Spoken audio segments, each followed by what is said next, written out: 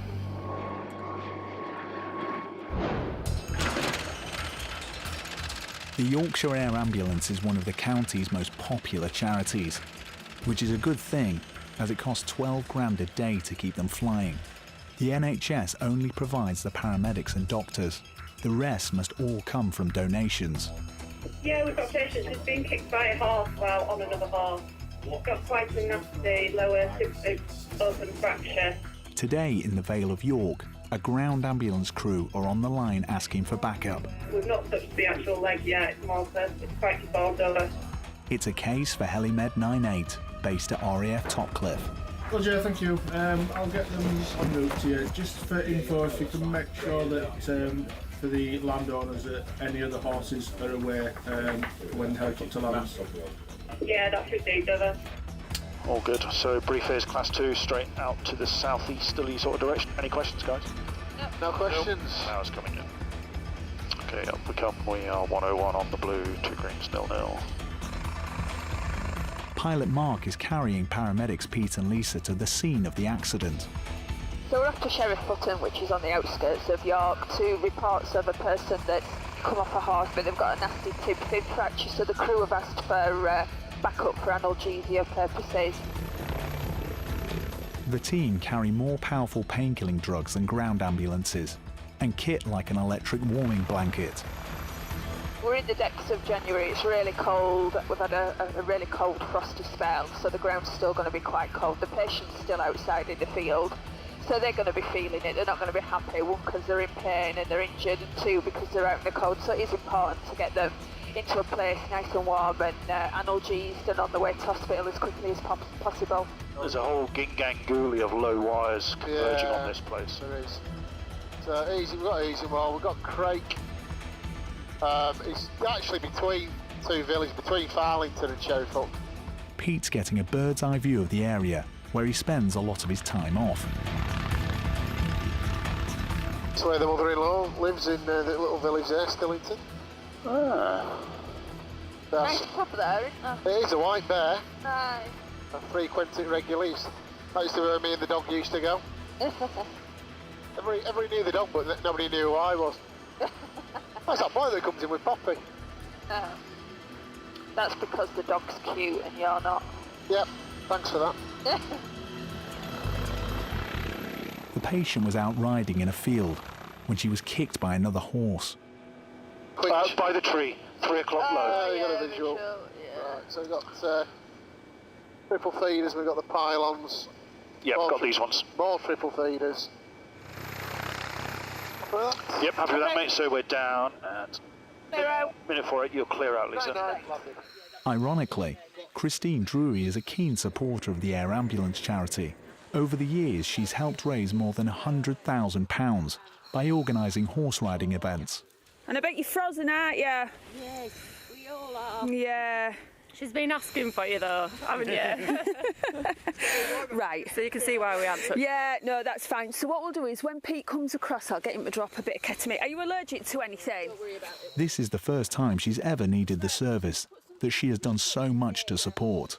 Christine comes to ride the horses about 3 times a week. She has her own horses as well that she rides at home. And on the way back from the gallop, another horse kicked Christine and she pretty much knew straight away that she'd broken her leg.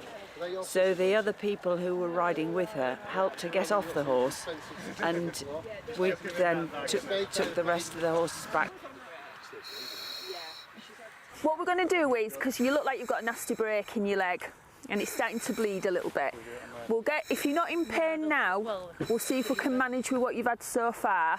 We'll get everything good to move you, then we'll cut your boot. Try splinter. If it's too much, we can give you some ketamine. And we'll talk about that if we get to that stage that we need to give you some. All right? Scream out if it's too much for you. Christine is about to undergo an agonising but essential procedure. She's at risk of infection and permanent disability.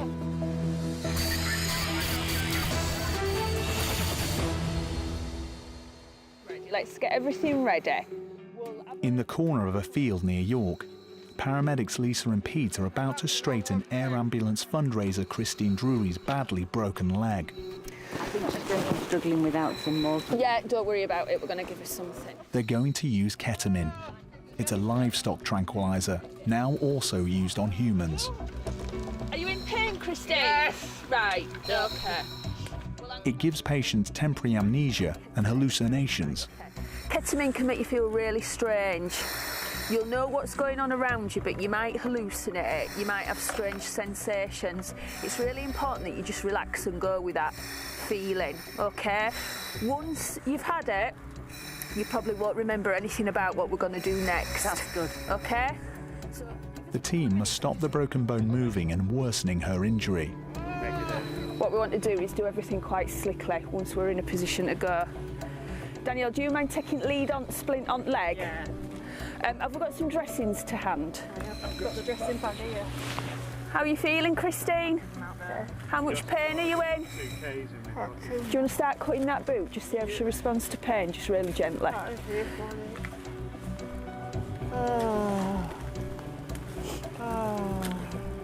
We're going to start touching your leg, Christine, okay? Shout out if it's too much. Christine is now semi-conscious. How's your pain, Flower? Yeah. Stop. Not good. But the intense pain is still getting to her. Wait a minute. Lisa increases the dose. So we're gonna get this leg splinted while she's nicely ketaminized. So about an hour ago, she's been on a horse, come off a horse and been kicked by another horse. She's got a right lower leg tib fib fracture, open fracture. Doctors in York have been briefed to expect their patient. She may need surgery. How are you doing, Christine? How's your pain? We've done all sorts while you were having a nice time on ketamine. Your leg's straightened now. Okay, so it's not a nasty break and you've broke the skin, so it's been bleeding quite a bit as well. We've strained it up, put a bandage on it. We're going to fly you to York, okay? Unsurprisingly, donors don't get preferential service from the crew. Christine was just lucky today that her case was assigned to the helicopter. Right, we're going to put you in some tin foil now, Christine. And then we're going to pop you in oven on 200. Yeah. Okay. Everybody ready? Ready, steady, lift. Without the helicopter, her rescue would have taken a lot longer. In the summer, I think it would have been easier because obviously it's much firmer underfoot.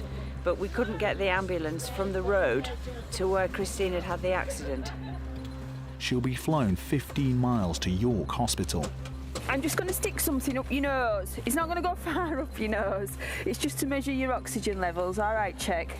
That's as far as it goes. Lisa's monitoring her patient with a new nose probe. Waveform's not right clever. But there are teething troubles. It's just documenting that it's only 1.2. Yeah. But it stats her at 100. So you think I get her to sniff or something, so you can understand that?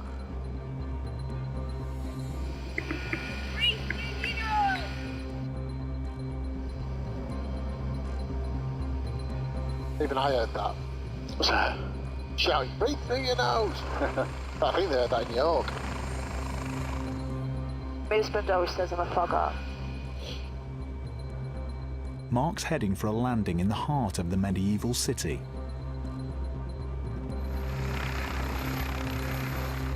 Okay, down and locked. No, York. Christine is heading off to A&E for tests. Her leg is badly broken, and today's accident means she may never ride again. How's your pain? All right, good. It's not right day for this, is it? Just take these off your ears. Christine was in hospital for 2 weeks and had to be transferred to Hull for complex surgery on her left leg, which included skin grafts. Virtually as good as new, just a bit numb, and I've got a nasty scar, but it works. It works all right. I can run again. And it hasn't put her off riding. I didn't feel nervous because it hadn't been a fall, it had just been a freak accident.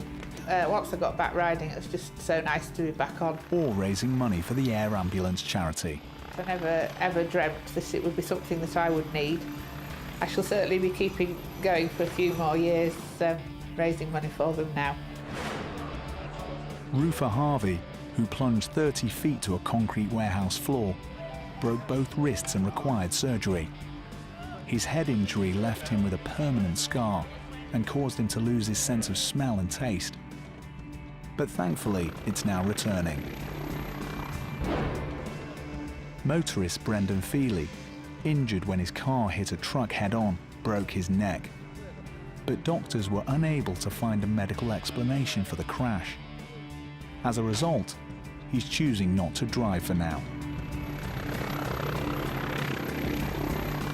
And retired NHS manager Joan has no recollection of her first 4 weeks in hospital, but she does remember the accident. Suddenly, the wheels stuck, front of the car rose up in the air. So I was absolutely amazed and just tried to turn the wheel, and the next thing I knew, I was over the edge of the cliff. And I remember going bang, bang, bang at least 3 times. And when I saw the car, it was smashed and smashed and smashed. It was a mess. So how I ever survived, I've no idea. She'd broken her spine in 4 places and now suffers from confusion as a result of her head injury. Why I'm not paralysed is unbelievable, really. Because a direct bash to the spinal cord is very unusual for you to get away with it. So I'm very, very lucky. But she's very grateful to her family.